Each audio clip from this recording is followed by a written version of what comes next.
सासू बिगड़ गई, वो गोबर घिस रही। कितनी सासू बहू कंपटीशन से गुड़ाखू घिसती, आमने सामने बैठकर। सासू बोलती आजा बहुरिया, थोड़ा लाख गुड़ाखू मोर को दे दे। छत्तीसगढ़ी भाषा ठीक से नहीं बोल पाता हूं, लेकिन गलती हो जाए तो आप ध्यान न देना। सब बिगड़ रहे लोग, लेकिन सत्संग कराना हो तो बेला देवी कराएगी, अलबेला देवी नहीं कराएगी, न जलबेला देवी। बनवारी कराए तो कराए, गिरधारी नहीं कराएगी। हाँ, राम कुमार गभेल बुलाए तो बुलाए, नहीं तो चाहे 20 साल हो जाए गुरु को कोई बुलाने वाला नहीं। राम कुमार गभेल ने क्या ठेका ले रखा, सनत कुमार मेरी ने, ये बेला का ठेकेदारी थोड़े। अरे गुरु तो सबका है, सत्संग सबके लिए है। घर घर में सत्संग की लहर होना चाहिए, घट घट में ज्ञान की गुंजार होना चाहिए, और हर गांव गांव में सत्संग गुरु का होना चाहिए, ताकि बिगड़े हुए लोग सुने तो थोड़ा बुद्धि शुद्ध हो जाए और जीवन में सुख आए, दुर्गुण दूर हो जाए। बोलिए सदगुरु भगवान की जय जय जय जय जय जय जय जय। बहुत सुंदर। ये गुरु तो सबके गुरु है, ये ज्ञान सबके लिए है। कोई ऐसा नहीं है किसी एक भगत को बोटी बनाकर पिला रहे गुरु जी। सूरज सबके लिए उदित होता है और सबके लिए प्रकाश देता है।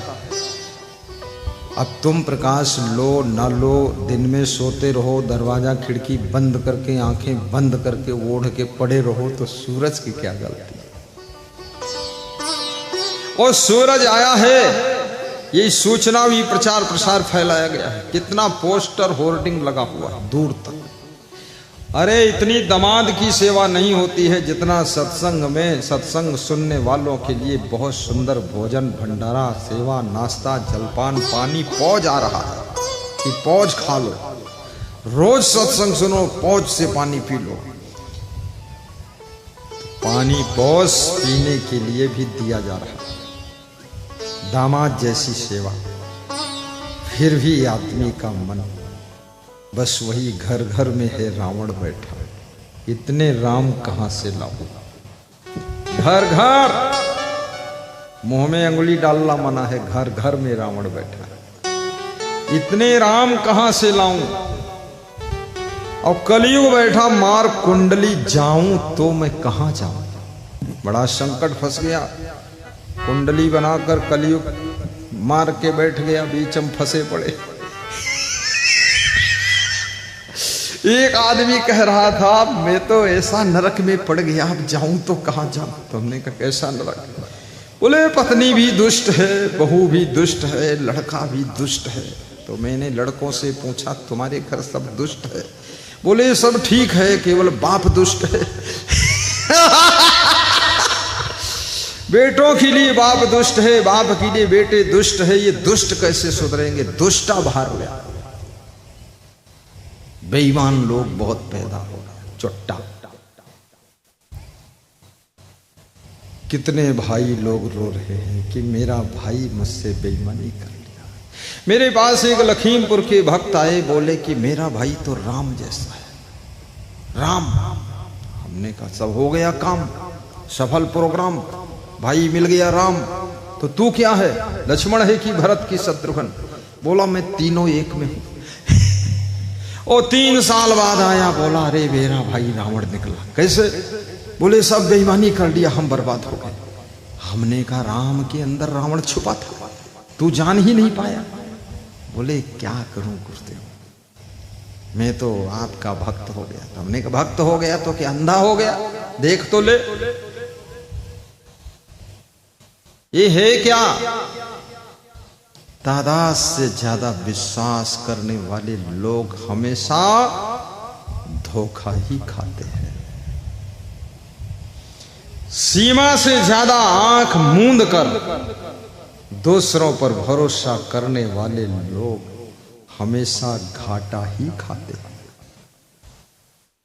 इसलिए याद रखना, बात कलयुग की नहीं, हर युग ऐसा ही युग था। ये तो सब लोगों का झंझट है। कलयुग, सतयुग, द्वापर, त्रेता, कुछ नहीं। द्वापर में और ज्यादा गड़बड़ था।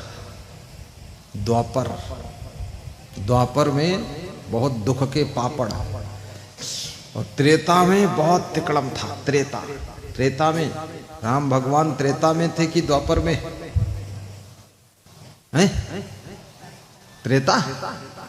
त्रेता। देखो राम भगवान त्रेता में ऐसे नालायक भगवान की पत्नी को ही उठा ले गए। सोचो, ये हाल है भगवान के युग का। तुम्हारी पत्नी बच गई, ये कलयुग ही ठीक है। अच्छा रहा जो त्रेतम नहीं पैदा हो गए, नहीं तुम्हारी पत्नी भी गायब कर देते। मुझे तो ये कलयुग ही अच्छा लगता है, क्योंकि कलयुग में इतने लोग सत्संग सुन रहे हैं, इतना दया भाव से भंडारा चल रहा, और क्या प्रेम है।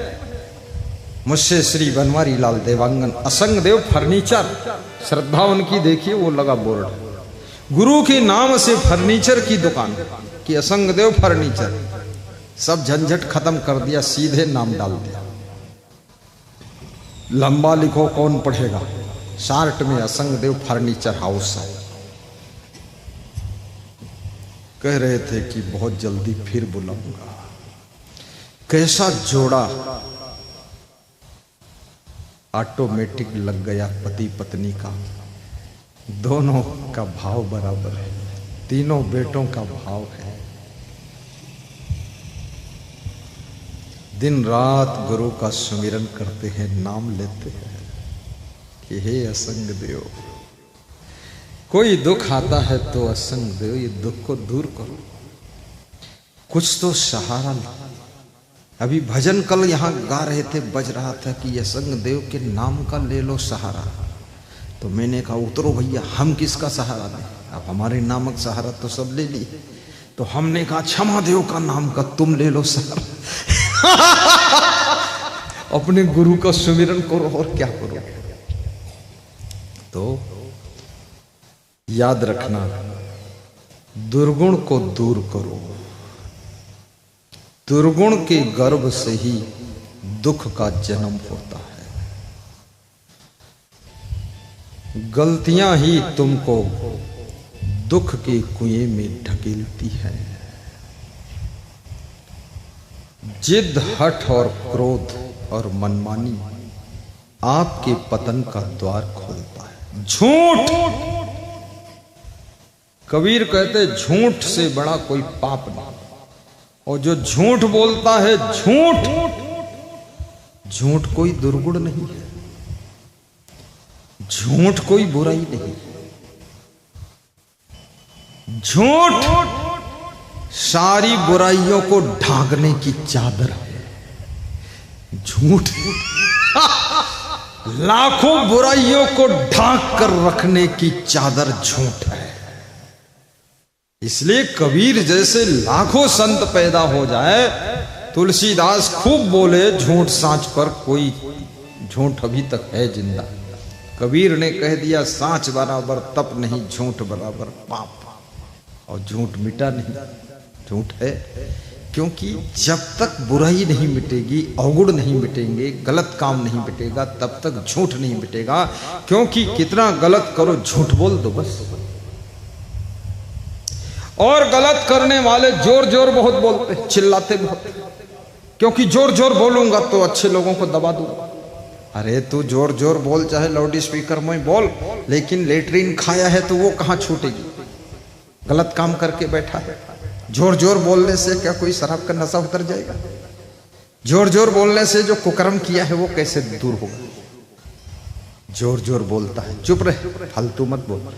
तो जोर जोर चिल्लाता है गलत आदमी, वो तुमको दबाना चाहता है। और गलत गलत मिल लेते हैं लोग। अगर एक गलत को तुम सुधारना चाहोगे तो जितने गलत हैं सब एक में जुड़ जाएंगे।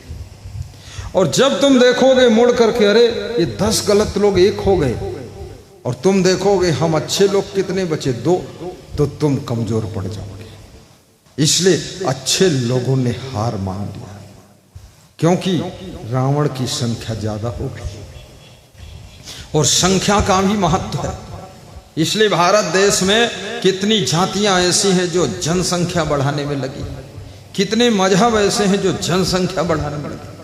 भले उसमें मूर्ख पैदा हो, बैल पैदा हो, गधा पैदा हो, लेकिन वोट लगाओ, वोट मारो, अपनी जाति का प्रधानमंत्री बनाओ, अपने मजहब का प्रधानमंत्री बने, फिर अपने पक्ष में फैसला ले, और फिर सबको कुचल दो, चटनी बना दो, टमाटर की गोल गोल भजिया हो जाए सब। ऐसा सब जनसंख्या बढ़ा रहे लोग, गलत लोग एक हो जाते हैं। देखिए कितना रामायण में भी देख लीजिए, ज्यों ही रावण के साथ में संघर्ष आया, सब गलत लोग एक होने लग गए। खरदूषण भी रावण के पक्ष में खड़ा हो गया। राम भगवान तो बहुत बुद्धिमान थे, अन्यथा वनवास से जिंदा लौट के नहीं आते। बहुत झंझट खड़ा हो गया था, बहुत गम खाया राम भगवान ने। राम भगवान ने रावण के ऊपर अटैक नहीं किया फर्स्ट। राम भगवान ने सबसे पहले अपनी सेना की तैयारी किया। सुग्रीव से मिले, हनुमान से मिले, जामवंत से मिले, रीछ भालू बानरों की सेना, उनके राजा सेनापतियों से संपर्क किया, उनको राजी किया, खुश किया, फिर उनकी सेना को लेकर के तब जाकर के रावण की तरफ बढ़े। याद रखना, जब तक आपके पास शक्ति न हो तब तक युद्ध का शुभारंभ मत करना। जो सामने युद्ध लड़ने के लिए खड़ा है उससे कई गुना शक्ति की तैयारी करो, तब जाकर के आक्रमण शुरू करना, अन्यथा बहुत बड़ा नुकसान उठा लो। और युद्ध के परिणाम कभी अच्छे नहीं होते, और युद्ध कभी खुशी से होता ही नहीं है, युद्ध मजबूरी में होता है। और युद्ध हमेशा गलत और सच्चे पक्ष के बीच में होता है। युद्ध हमेशा राम रावण के बीच में होता है, कृष्ण कंस के बीच में होता है। युद्ध हमेशा एक पक्ष में ज्यादा गलतियां हो रही है, दूसरा पक्ष कुचला जा रहा, तब युद्ध हो जाता है। इसलिए याद रखना, अपने भीतर झांकिए दुर्गुण कहाँ है। और एक दुर्गुण में ये सामर्थ्य है कि दूसरे दुर्गुणों को आपके अंदर प्रवेश कराता है। आपके अंदर एक दुर्गुण आ जाए तो एक दुर्गुण पे ये मैटर रुकने वाला नहीं है, दूसरा दुर्गुण भी आएगा।